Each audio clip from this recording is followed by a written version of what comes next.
అందరికీ నమస్కారం. హైదరాబాద్కు చెందిన ఓ యువకుడు పంటి నొప్పి ఉందని చెప్పి ఆసుపత్రికి వెళ్ళాడు. కొద్దిసేపటికి అతను ప్రాణాలు కోల్పోయాడు. వివరాల్లోకి వెళితే పంటి నొప్పి సమస్యతో బాధపడుతూ దంత వైద్యశాలకు వెళ్ళిన ఓ వ్యక్తి ప్రాణాలు కోల్పోయాడు.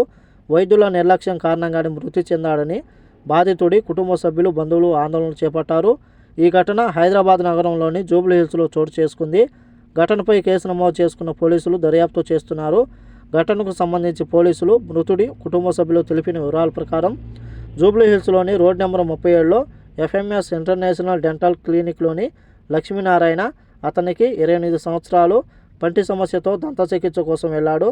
అయితే కాసేపటికి పరిస్థితి విషమంగా మారడంతో ఆ యువకుని దగ్గరలో ఉన్న అపోలో ఆసుపత్రికి తరలించారు.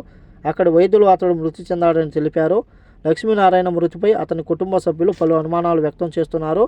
పంటి వైద్యం కోసం వచ్చిన లక్ష్మీనారాయణ డాక్టర్లు మత్తుమందు ఎక్కువగా ఇచ్చారని ఆరోపించారు. అనంతరం యువకుడు స్పృహ కోల్పోయాడని, దీంతో ఆ యువకుడిని వెంటనే అపోలో ఆసుపత్రి నుంచి అపోలోకి తరలించారని చెప్పారు. అక్కడ పరిశీలించిన వైద్యులు మార్గ మధ్యలోనే లక్ష్మీనారాయణ చనిపోయినట్లు నిర్ధారించారని తెలిపారు. పంటి నొప్పితో వచ్చిన లక్ష్మీనారాయణ వైద్యుల నిర్లక్ష్యం వల్లే చనిపోయాడని కుటుంబ సభ్యులు ఆరోపించారు. అనస్థోషియా డోస్ ఎక్కువగా మోతాదులు ఇవ్వడం వల్ల మరణించాడని ఆవేదన వ్యక్తం చేశారు. ఈ ఘటనపై బాధితుడి తండ్రి జూబ్లీహిల్స్ పోలీస్ స్టేషన్లో ఫిర్యాదు చేశారు.